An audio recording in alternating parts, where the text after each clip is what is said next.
Peggy 8.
Boodle boodle boodle.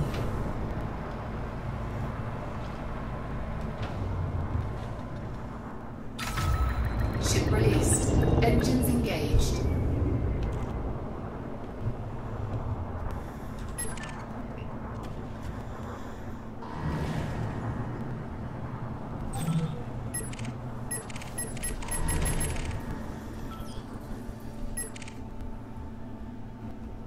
Landing gear retracted.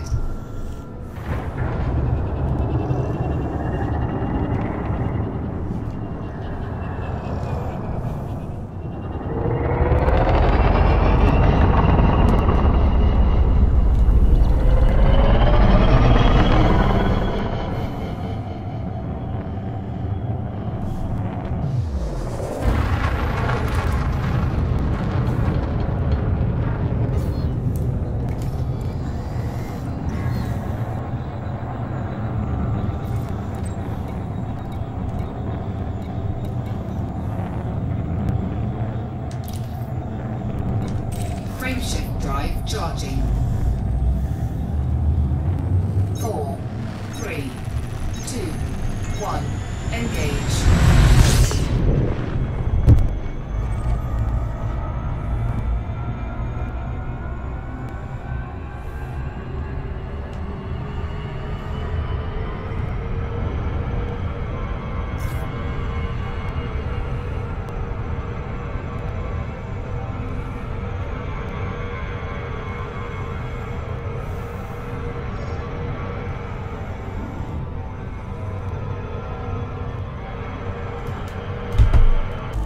Hull integrity compromised.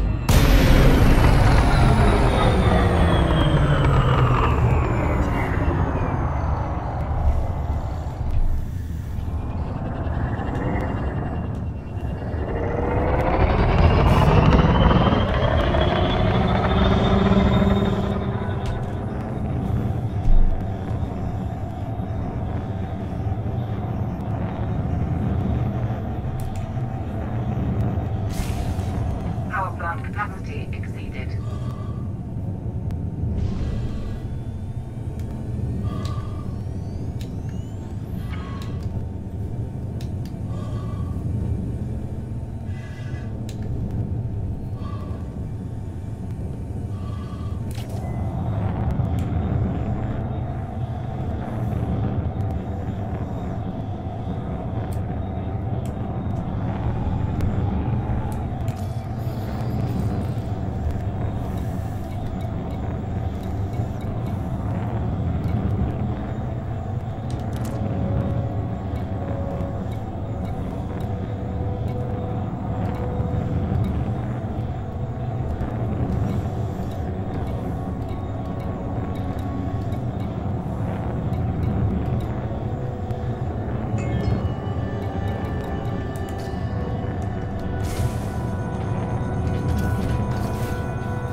Frameshift drive charging. 4, 3, 2, 1. Engage.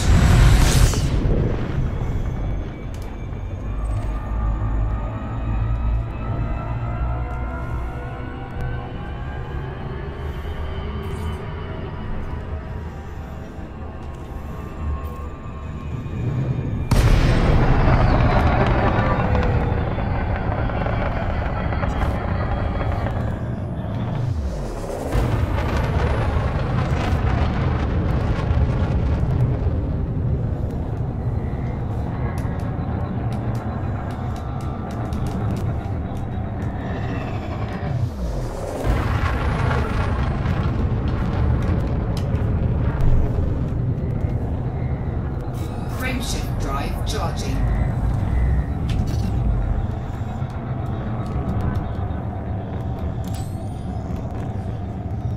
Silent running. Shields offline. Thermal signature restored.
Shields online.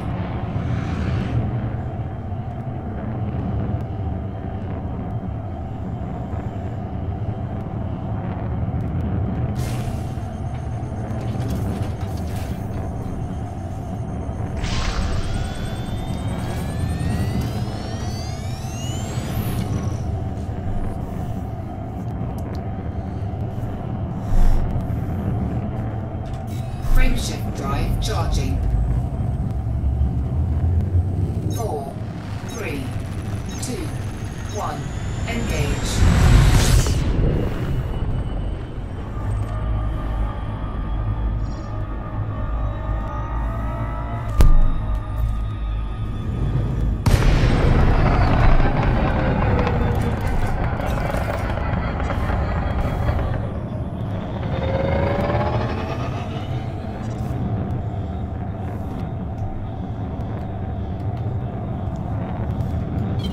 Flight assist off.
Cannot comply.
Target shields offline.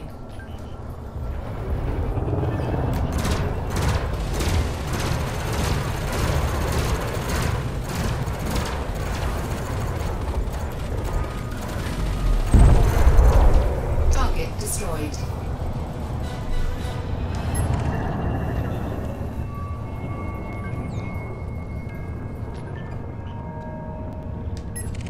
Scan detected.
offline.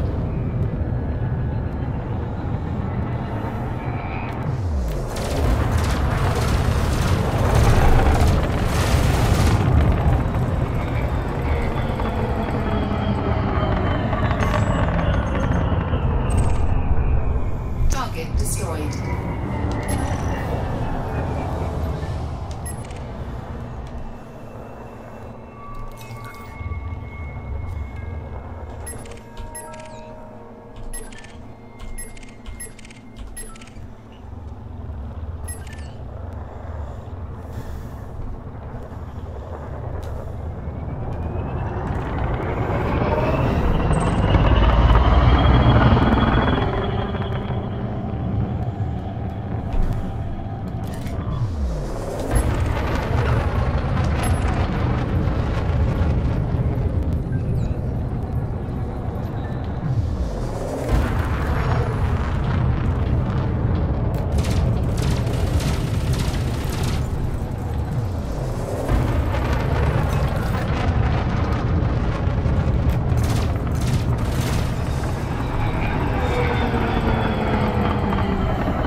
Under attack. Target shields offline.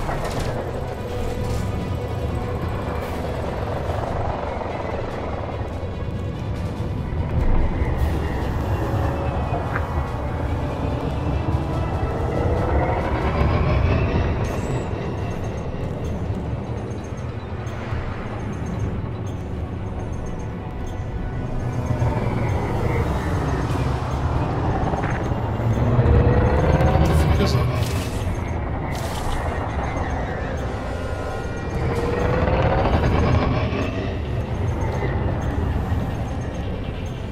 Target shields online. Target shields offline.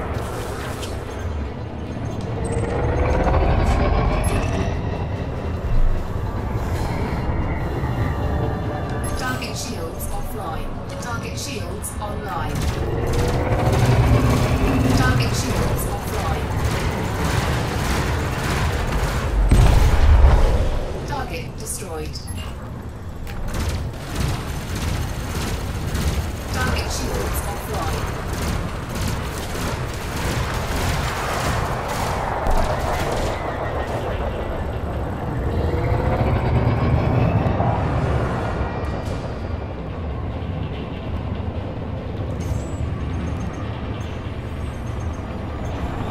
Fuck.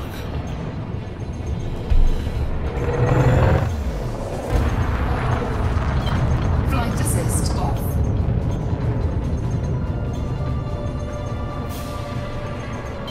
Flight assist on.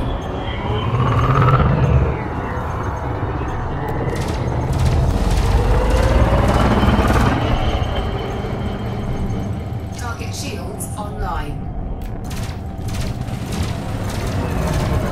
Target shields offline.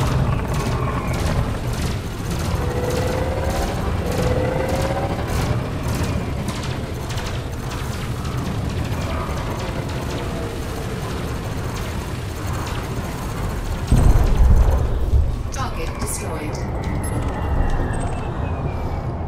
Target shields offline. Target shields online.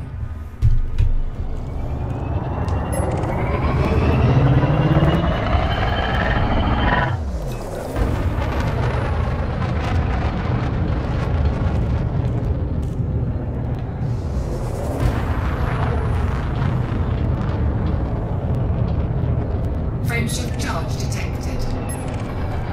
Target shields offline.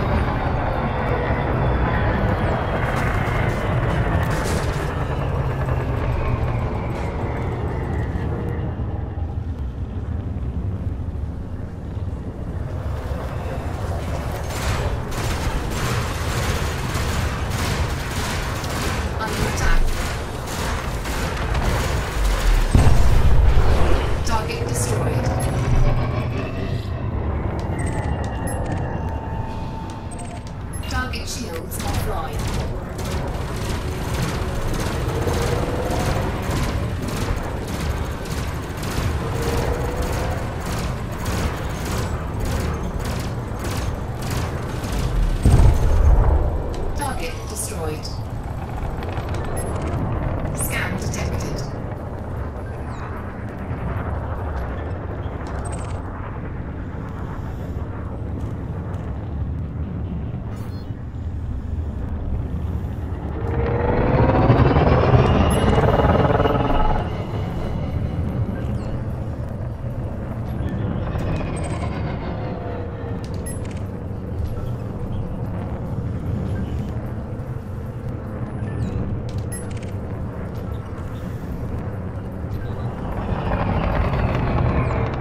shields online.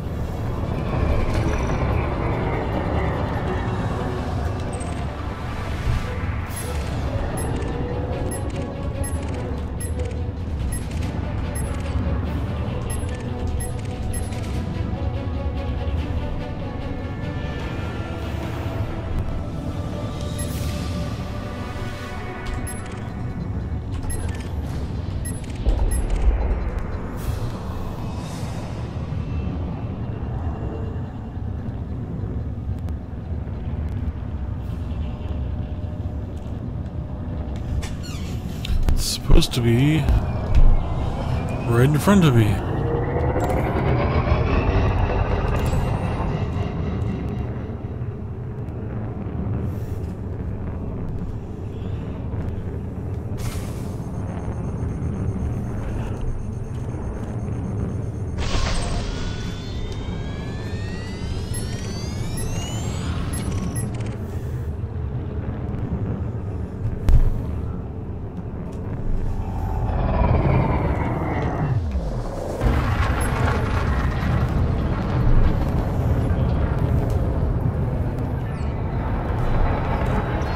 Target shields offline. Target shields online.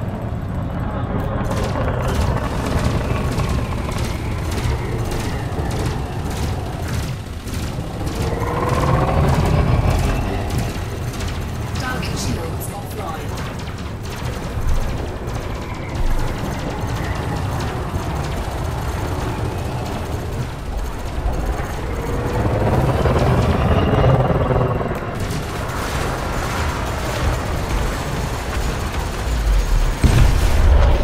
Target destroyed.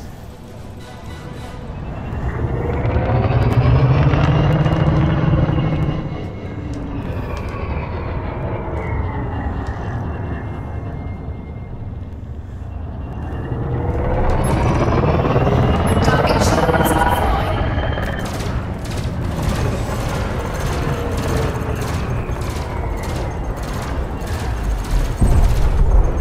Target destroyed.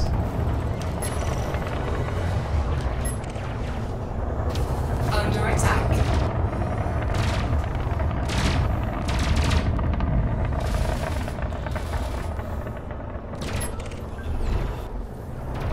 Target shields offline.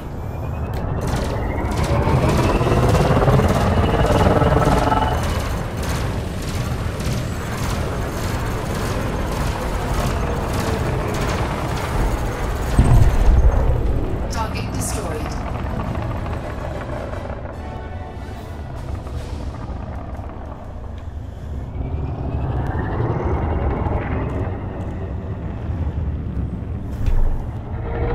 Target shields offline.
Chemship charge detected.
Scan detected.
drive charging.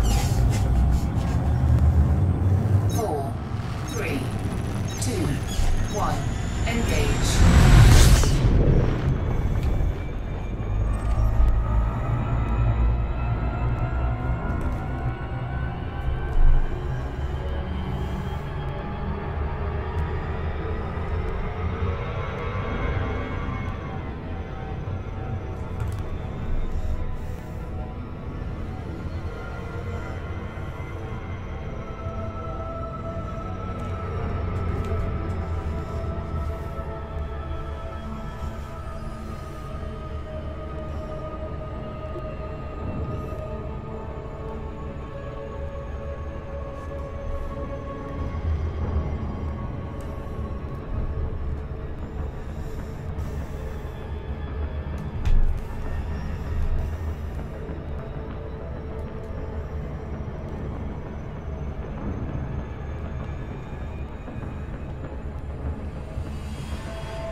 Request granted.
Docking successful.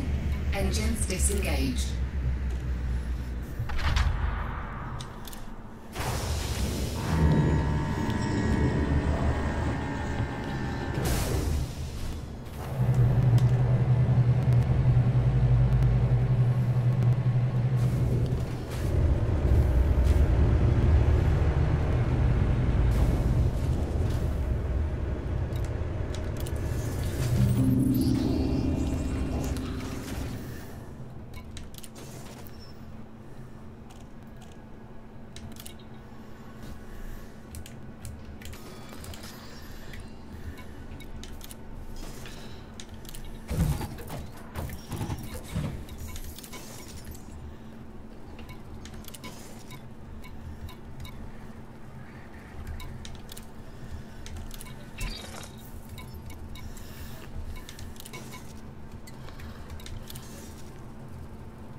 piano pieces where, yeah, that's the piano singing to me. What distinguishes that? I would Is it a say, piece of notes? How long Landing gear notes? What is it? retracted. well, something song-like means that if you're describing a piano piece or an instrumental piece of music, that means it's trying to imitate the inflections of the words and to convey emotion as strongly as words and the meaning of that can convey. So And now, is that the definition, or are you saying that that's really what it's doing? it's both. Okay. So when I say I'm playing a piano piece, I don't say piano song unless it's like Songs Without Words by Mendelssohn, which is a piano piece. Yeah, when I first heard about it, I said, what the heck is what's it? Song without words. I was young when I first heard that such a piece existed. Yes, it's a literal definition, song without words, Friendship and it's drive very charging. lyrical, so that means there's a melody with harmony underneath. Friendship Because drive the charging. song is really a melody. It's a human voice. We sing, unless you're doing overtone singing, you sing one note after another. That's melody. Harmony, when you have the note lined up simultaneously and are moving across. Right. Yeah. So that's why you need more than a person to harmonize. You can harmonize with yourself. Singing. There's some overtone they can do with the overtones in the throat, but These are different species of humans. Yes. or they're schizophrenic or something. it's a skill in manipulating vocal cords, but But so would a piano piece that is lyrical, as you described it, can that be as potent as a pop song with lyrics? With lyrics, right? oh, I think so. But it's all in how expressively the performer can do it. Friendship And because drive piano is a charging. percussion instrument, so Right. once you play a note, the sound goes out, and so you have how you connect the spaces between the notes. Because it is percussive. Oh, she sounded like Jazzy. That was the space between the notes. Oh, It's not. 4, 3, 2, 1. she's getting all jazz. The blue note on us. Okay. So between the notes is. Yeah, it's connecting the sound. So it's all about phrasing to make something expressive. Okay, all right. When we come back, more of my interview with Josh Groban and more expert commentary.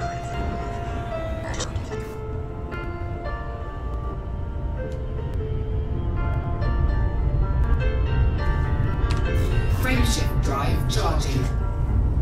We know that if you're listening to Start Talk, you're a lifelong learner. Start from and enjoy. But listen to this. Every universe, the great court, for about him. I paid their lock on their deal. Go ahead and get one for Dad. If not for him, get one Heart Talk.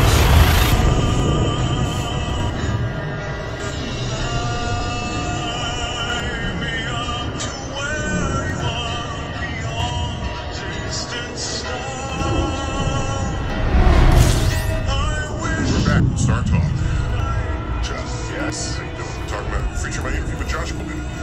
Yeah, the Gooner. Babe Magnet. Yeah, I see. Gosh, I wish I could say. But I can't have a music show without a music expert, and I got a little one, a concert pianist, Yes, concert pianist. And Okay. a doctor of I'm a lecturer, a doctor of musical arts, Doctor of musical arts, and yeah. lectured at MIT. and a lecturer at And so what I want to know is, Yeah, why don't you do something? I'm slumming, right? His mother told you that. Chuck. That's okay, Chuck. We love you here.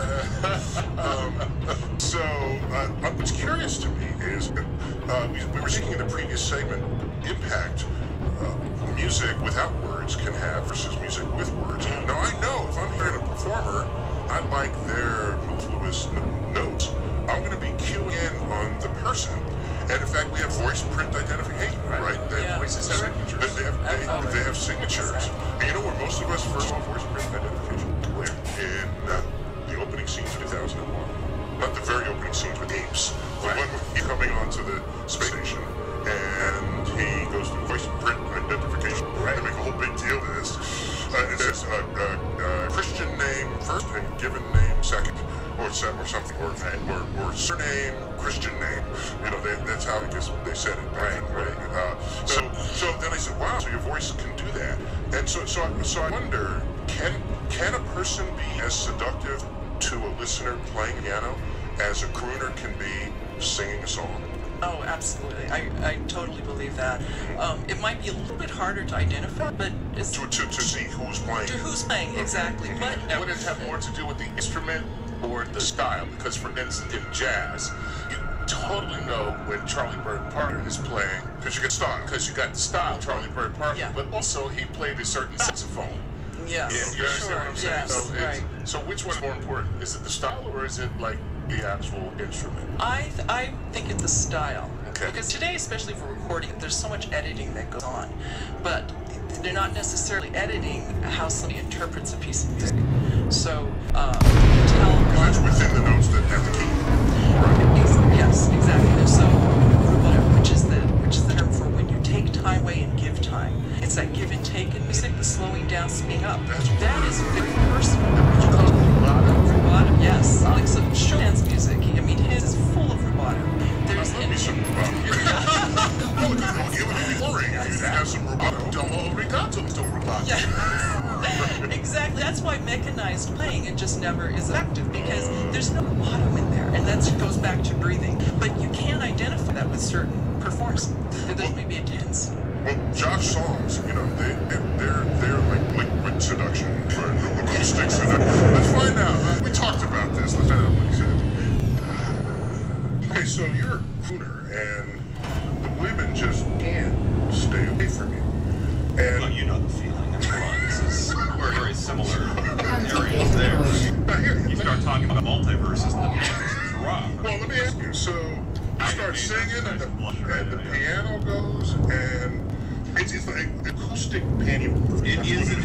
Okay? Let me ask you if you've thought about this. How come a guy who sings those ballads, okay, women are throwing pants on the stage. Yes. But a woman who sings, like, guys don't throw jock straps on stage. If they did, I don't know that would work.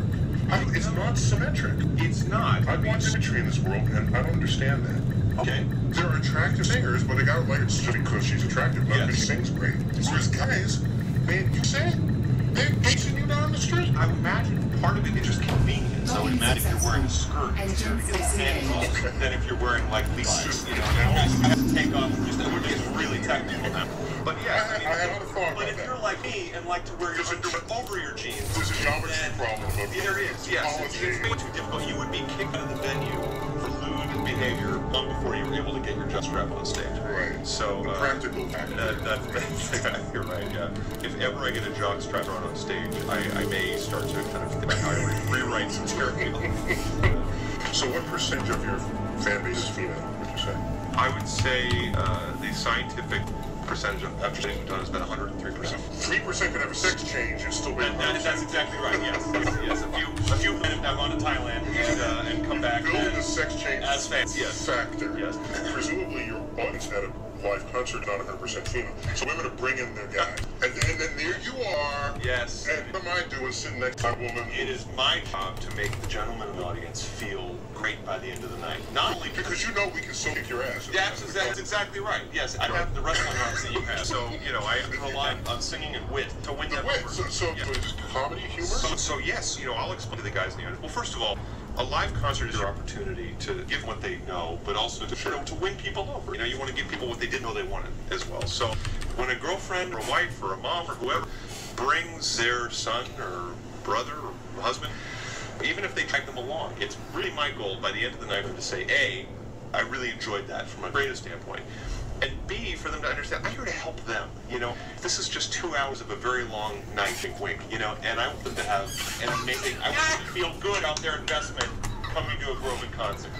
Brownie point, I'm telling you. Oh, okay. So you're just a cog in Yes. the wheel of the guy's evening. Exactly right. I'm not just singing for the women to flock Cargo to the hold. stage. I'm Because singing for the women in to practical flock. terms, they can't. The security will tackle them. Right, So okay. I'm singing for them to cling even tighter to the person next to them. That's diabolical. That's using power for good. The guy's out of control. So Lane, this concept of romance, there's this, I read there's this romantic period in music. Yes. They said early Yes. 20th century, is that right? 1820s to about 1900. And Oh, it's also 100 years there. Yeah. Yeah. So what makes music romantic, piano music romantic? What constitutes that? there's more diverse harmonies and lyricism and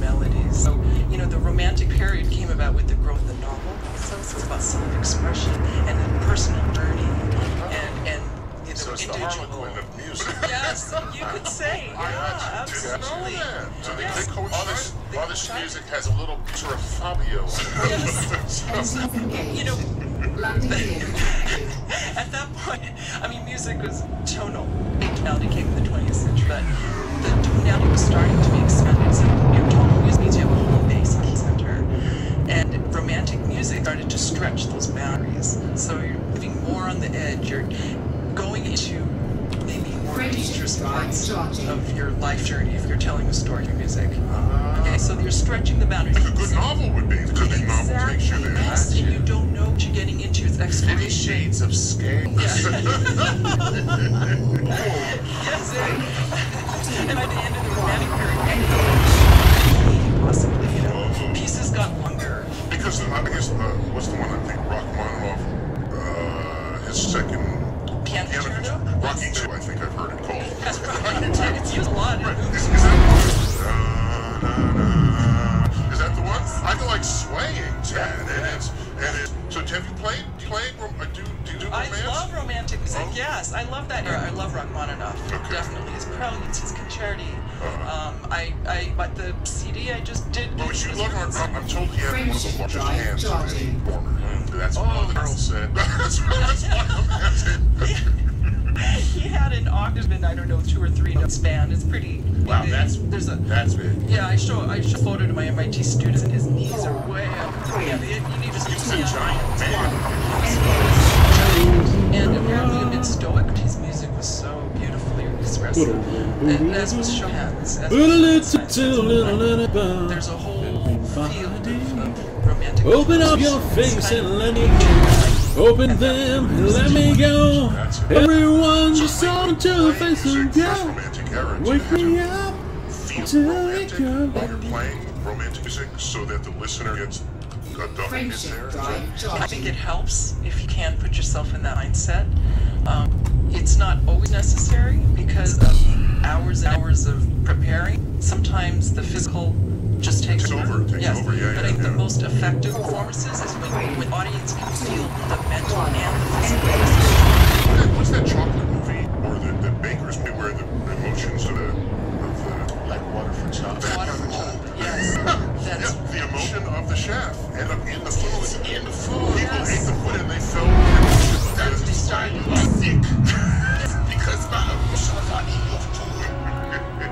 the concerts I've been playing out is based on a series I do called Save Your Senses, which is actually combining all the senses. So the listening and the tasting and the hearing and the seeing is all combined. So I always wondered what, there's science in music, and I like to think there's music in the universe. The harmony of the spheres was thought of. But, Josh Groban, there's actually some geek in him, and you teach at MIT. There's no shortage of geeks Right. at MIT. Sure. If you swing your arms, you knock down 3 of them, so... We're all geeks there. Let's find out from Josh, just what kind of a geek was he growing up? When you grow in the arts, it's pretty much the same lunch table as the science kids. It was easier for an arts person to be cool, than a science person to be cool at that age. It absolutely depends on the group of friends you have around you, the kind of school you go to. Okay. I think that for me, especially with the kind of voice I have, I wasn't a rock band, playing and singing more classical style musical theater style songs was not like the cool thing to do. I tried to play football, you at least were a wrestler. I tried to play flag football. I got hit once, and I remember my parents taking me to El Torito afterwards, and I was just saying to them, yeah, I'm not gonna go back out again, guys. I'm just sorry, that's it for me. So yeah, no, Wow, so had you been good at flag football, you might not have I might have become a professional flag football player. Yeah. No, I was with it ever since I was a little kid. I didn't know what it was that I was in love. I didn't know why it spoke to me so much. But Well, I read your FBI file. yeah, you have that capability here. We have power. Yeah. And I heard that you go to elementary school science fair. I absolutely did. If you confess that, I did. here in front of me. Well, what we did was we set up a system where we put a piece of rubber over a tin can, and then we had that old Casio keyboard, and we put the tin can over the speaker, and we magnified light onto the mirror on top of rubber, and I was able to make sound waves on the ceiling. Oh, brilliant! So you converted the sound waves into optical vibrations. Optical vibrations on the ceiling using the light on the can. And how old were you? I was 10. Brilliant! Thank you very much. Oh my God! Yes, that was, so I went at an early age to try and find ways to get with both clubs, with the science club and the music club. Wow, making that happen. Look at that. So, Lane, is there? Is it true what Malcolm Gladwell says that if you're going to be an expert in something, you got to? It is. Yeah, it is. I think so. There's a certain. I mean, the science of talent is I think of it right. Yeah, I mean, talent and success, I think, comes from just hard work. So the 10,000 hours is indicative of hard work, hard time put in. Yeah, So you don't believe that there's any natural inclination to you can't be musically inclined? Oh, I think people can be naturally gifted for sure, but to make But they that naturally great. yeah, correct. Yeah, You have to work at that. You have right? to work at it. You can be. Well, some things can come sort of. I'm not sure how hard I've worked, now that you bring it up. I think to have endurance or longevity. And in science, you have to study, you have to know what is known before you can declare that you made a discovery that has never been made before. And so there's a huge background on this. I mean, many years and so on. And so, and Josh had some opinions about what scientists and artists had in common. Let's find out what that is. I think there's a certain curiosity that is similar in music and in science. There's a certain part of the brain that has to flip on in order for me to find a creative space. And so I think that if I'm writing, it's one of those things where I can't force it. It's one of those, I'll wake up in the middle of the night and go straight to the piano. And you kind of have to look at the creation of music and what you're feeling when you're singing it with the same kind of... You're exploring the unknown. Yeah, you're exploring the unknown. There's a wide-eyed wonderment that I have to where that comes from, what causes it. Wide-eyed wonder. Yes, I might write a song about that. Wide-eyed wonder. Yeah, you got it. So, Elaine, it's one thing to be real good at playing something that somebody else wrote, but what does it take to then write something that no one else dreamt of? There's another step, right? Sure. Yeah, absolutely. And some people in the classical world, you go to a concert to see a performer perform what somebody wrote 100 years ago, right? Yes. Although every interpretation is different. Okay, yeah. And so, but because you're Like in infusing. jazz, there's a lot of songs been sung 100 times, 1,000 times. And 1,000 different ways. 1,000 different ways. Yeah, same thing with classical music. Same thing. But definitely creating your own composition that takes sparks of, I guess, your own personal genius. But it can also be trained too. You put yourself in that situation to create. Creativity takes practice as well. So you do kind of like the experimentation of science. You trial and error. You do things over and over again to see what works and what doesn't, right? Yes, exactly. Now, you hardly ever get to see this trash can. Right. What?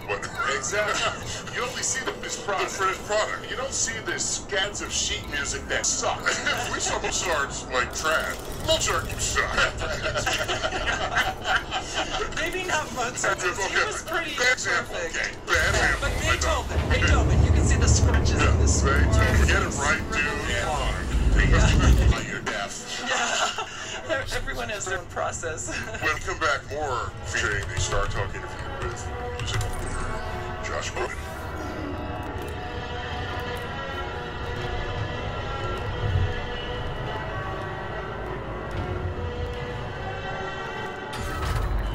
Doesn't love the safety and peace of mind that comes with a home security system. But some people seeking one just get ripped off.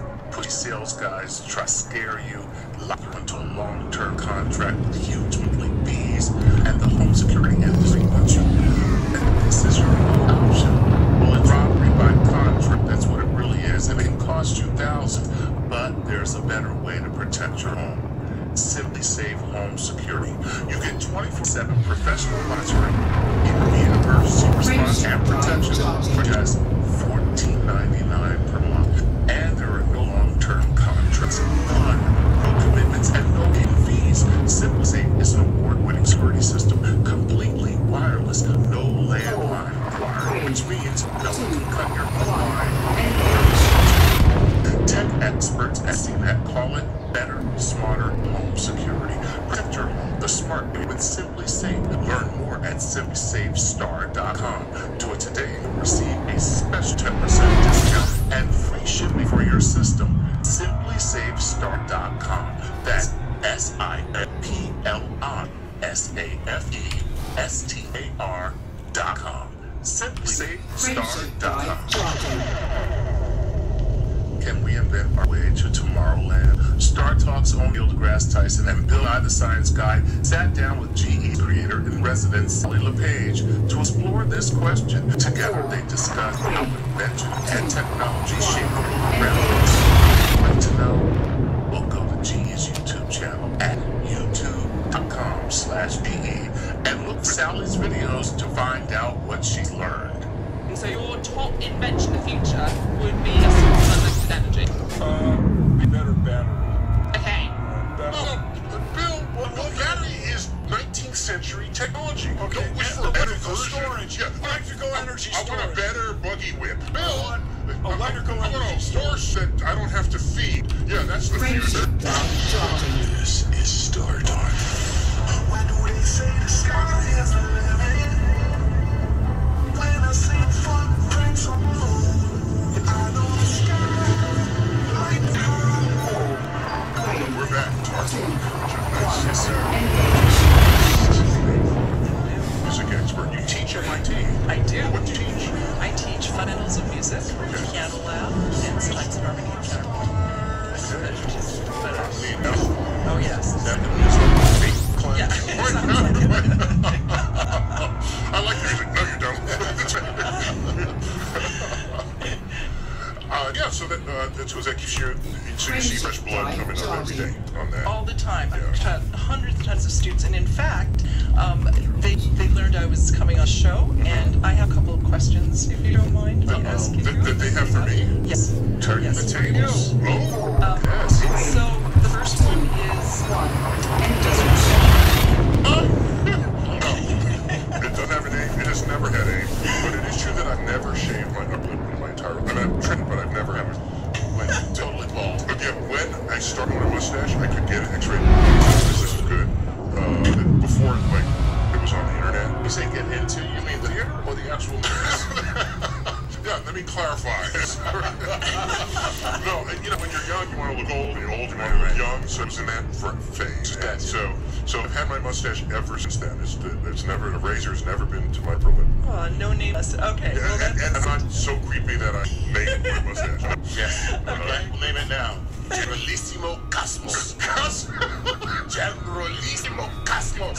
That is his new name for his mustache. Thank you, Doc. Okay. great. And the second one is from, well, this might be harder if we aren't to answer it now. It's from actually a student who was an intern at NASA's Jet Propulsion Lab. In Pasadena, California. Yes, Jacob. And he's asked, are there any questions that science cannot answer? I know it's a big one. I would say that science and questions go together. Like beans and rice. Okay, I gotcha. Like, you know, like biscuits and gravy. Biscuits and gravy. Like grits and butter. Like grape juice and bounty. Okay. That was way too I have no idea where that came from. So, there are questions that science has yet to answer, but I look at the repository of questions that once we funneled civilization that have fallen to the curiosity and methods and tools of science over the centuries. And so, there's no question that we have yet to answer. I'm going to say science will never answer that. We've done such a good job thus far that we will show. And as our area of knowledge grows, so too does our perimeter of ignorance. So there will be a forever supply of questions until the universe ends. So the answer is no. Damn, Chuck, I'm trying to get all poetic here. I got you, Chuck. Okay, so what do you think of, there's this whole frontier here, like music on space missions, you know. If you're going to go in space, what music might you take? People might ask. Because nowadays, it's not just you going in orbit and coming back. You're going 9 months to Mars, a year and a half there, and 9 months back. And so you don't want to get bored. Sure. So I wonder, is there music, because I've thought about this, is there music that is so textured, so rich, so multi-dimensional, that you could just carry it for years and never just grow completely sick of it? That's what I wonder. In fact, I asked Josh Groban about that. Let's find out. I wanted to ask what music, if there's going to be any kind of arts, way in the future, obviously, or even now. I heard something that Sarah Brightman, I guess, is going to be the first singer. Yeah, so she's from Phantom of the Opera. Yes, yeah. yes. So yeah, she's, I think, first professional musician on the space station. Right. Why not have more? Wow. Because concert of Mars. sure, the acoustics would be a little different. And you can't come back. But think about it. I grew up, people were sent into space were like military pilots. And I'm thinking, is that best important for you? Just wonderful artists, Some human. some poets, some people who can feel Yeah. what that was rather than just know what it was. And so someone who's compelled to write or Yeah. to compose or to sing. I wish Stein would to travel into space. I wish he would have been able to come back in that journal. You know what that would have been like. Have we done that though? I mean, have we sent? One of his books is Travels with Charlie. So you Right. Travels with Charlie. Or Russian journal. Yeah, exactly right. Yeah, Martian journal. But how often have we sent kind of Hardly ever. So what's your name? Well, is that because you actually need the skills you need? Or would any of us put on a spacesuit No. and trust the guys to do something? There's some of them became face surgeons and they're fixing a telescope. Yes, everybody's got tests. You gotta have something, yeah. And it's not quite the, oh, I got an extra scene. You know, so maybe that's the problem. So we want to go to space. Oh, I would love to. There are days where I would be pretty happy to go to Mars. I'm going to be one of those that just has a one-way trip. I mean, Okay, I don't know how many albums you sold, but you got to be able to drop 20 million. I got to be able to drop 20. At the moment, I'm a little more concerned about Earth and charity things on Earth. Okay. But if one day I had really FU money and had the opportunity to do it in a heartbeat, I hope it becomes less expensive. I hope it bemes one of those things where I mean, that's what we're all looking for Yeah. here. And my hope and expectation is that you do that. There's some other creative forces operating within you. Yeah. So it's a whole other creative chapter. It's, I mean, the space group and when I was a kid, my favorite costume was a spacesuit. Every day I would wear a space, and I was not Josh Groban from Earth. My parents would, with the video camera, they'd say, "Are you Josh?" I said, "No, I'm not." I would open my space mask, and they'd say, "Well, who are you?" "I'm John from another planet." I don't know where this character came from. did you specify the planet? No, I did not. So it didn't matter where it was from, just that it wasn't Earth. Just another planet. Yes, it wasn't Earth. No, I dropped another planet last stage about 3 centuries. Advantage geekier than we thought. Yeah, it's more spacesuit as a kid and John from another planet. Yeah, he's Up there. it's not a space cadet, he's a brigadier general. Exactly. Oh, God, that makes me feel bad about my job. I wore a three-piece suit, and I was Stanley from your global insurance branch. But one day I'm going to work my way up and own the insurance branch, so don't worry. So you know the musician Will.i.am? He's from, what do we know him best from? He was in his group, the Black Eyed Peas. the Black Eyed Peas. So he actually had a Reach for the Stars that, quote, premiered on Mars in August of 2012 and was beamed back to Earth by Curiosity rover. Wow. Right. So the solar system, as it becomes our backyard, there'll be this contest of who's going to be the first composer, the first saxophone, the first piano composition. Right. I mean, why wouldn't there be, right? I mean, Exactly. At some point, somebody's going to do it. Somebody's got to do it. And so what I wonder, music is used for so many different things. I mean, they even take it for granted. You know, most of us, I'm maybe older than you, I think, but my first exposure to classical music were Bugs Bunny cartoons.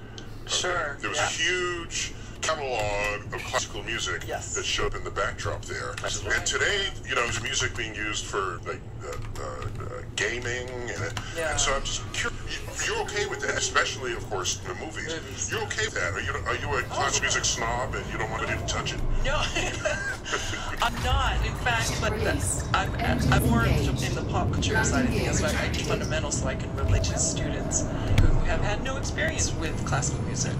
And the concerts. I'd be in that class, yeah. Yes, I actually enjoy teaching the fundamentals to an audience who doesn't have that knowledge. It's more enjoyable to me, but yeah, no snobbery at all. Well, let's find out. Josh Groban, we just chatted about the prevalence of music in every part of experience. Let's find out. Friendship drive charging. I do think that there's a great deal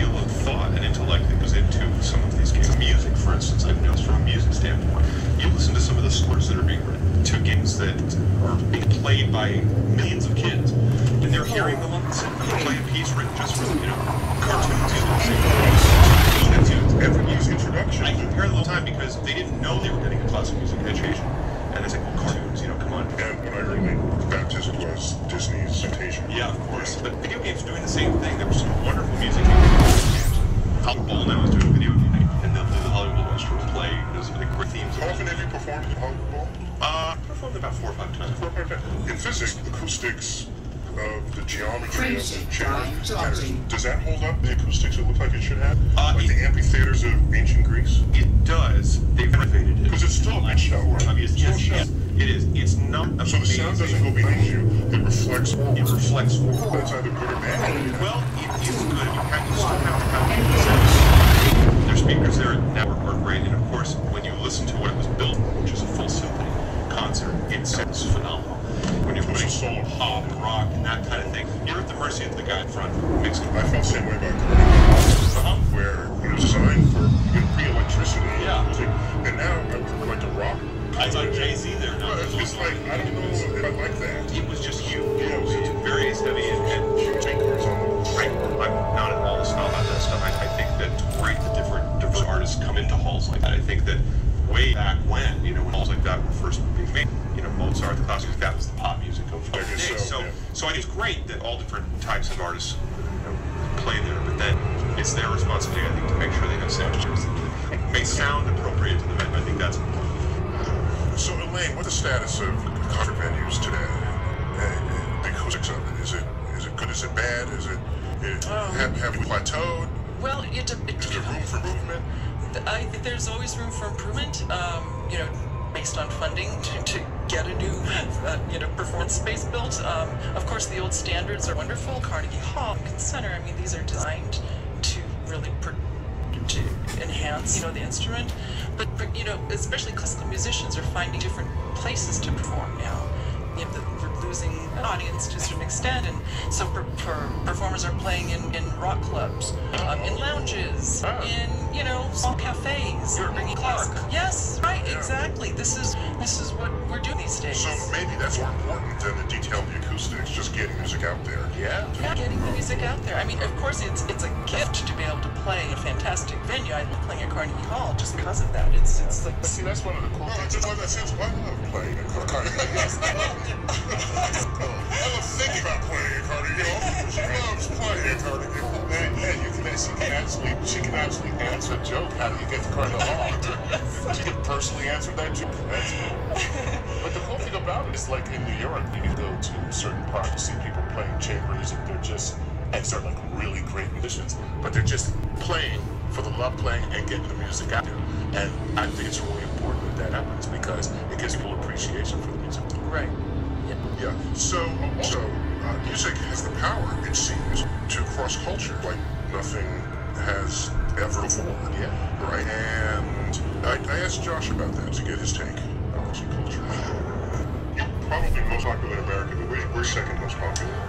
Scandinavian, strangely, because I'm half Scandinavian, so I'm half Norwegian. So So you do like a punky blonde hair guy and just show up. I'll travel to South Africa, I'll travel to Japan, I'll travel to Germany, and I'll say to myself, God, you know, are they going to know words? Are they going to, you know, is this going to be any different than America? Because you're not translating your song. No, and they know every word in whatever languages I'm singing in, and they may not understand it completely, but they feel it, and it's interesting that they understand. That's a compliment to you. Somehow, well, You're performing it. the coolest thing I think is traveling around the world and seeing such a similar response, no matter what culture and languages. It seems to be the same. Well, you sing about love. Universal music. Yeah. If I sang about America, it may not have the same. Good point. Yeah, if I just, you know, if I went to good old US of A. Thanks for coming, Norway. So pop music, of course, has been a very big thing in America, especially like I think since the 50s. You know, the youth became an economic force, and they'd be buying music. And I'm always surprised America, they go abroad and they see other people dancing to our music. But okay, some of that came back because here in America we were shaking some body parts to Gangnam Style. That's true. And last I checked, I don't speak Korean. That's right. And it was not a translated version. No, it was in Korean. And I haven't checked it this morning, but last I did check, because I checked it for a while. They're like tens of billions of views of that video. And I compared it to how many retina cells are in the eye, and there are as many. Yeah, it's been watched more times than there are cells in the retina that have actually registered it. So what do you think of internationality? Oh, well, we're all connected fundamentally. I mean, something like Gangnam Style, I think people are more interested by the dance element of it. You know, it's a funky dance, and it has that motivic, theme that you can't get out of your head. Plus, he had a very unpretentious body. Right. Yeah, he's just like just a guy off the street and wants you to do this. Exactly. Right. And so people said, "Come on, sounds like." You don't have to know what he's saying, but that's what connects us about music anyway. Is that fundamentally it's this magical connection, and it's all, I believe, the heartbeat, because we have rhythm in all of us, so we can go anywhere and share whatever music we have and connect instantly. We are the world. We are the children. But yeah. We are the music. Actually, That makes sense. Makes perfect sense. That's all the time we have. We could go on for hours and hours, I'm sure. But thanks for being on Star Talk. It's been so fun. It's been great. Thanks for having me. Music will conquer the world. Yes. And ultimately, space itself. Billy, thanks for being on Star Talk. It's always good to have you. My pleasure. As always, Neil deGrasse Tyson, your personal astrophysicist. Thank you. Living up.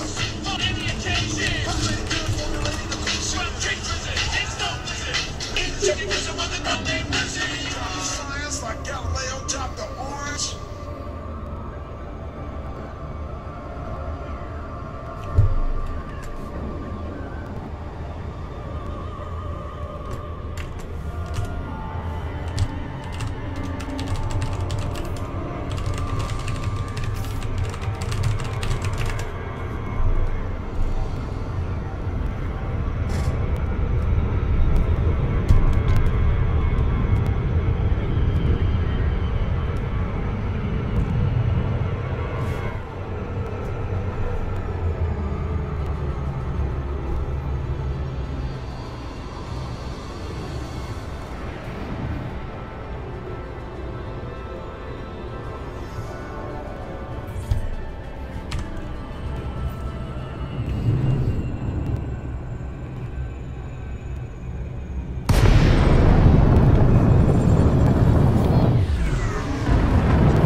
Scan detected.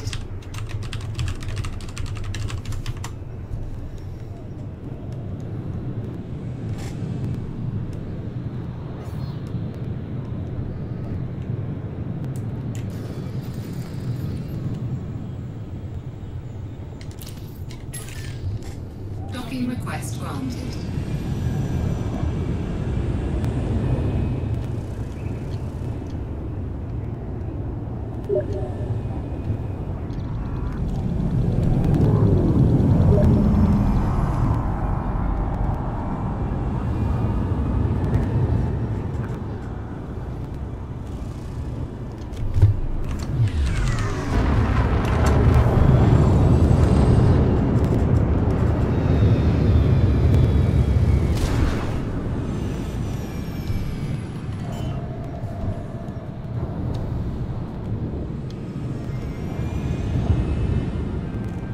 Landing gear deployed.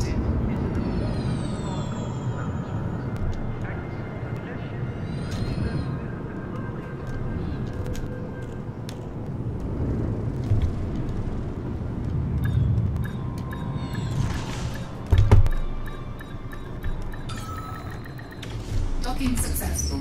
Engines disengaged.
you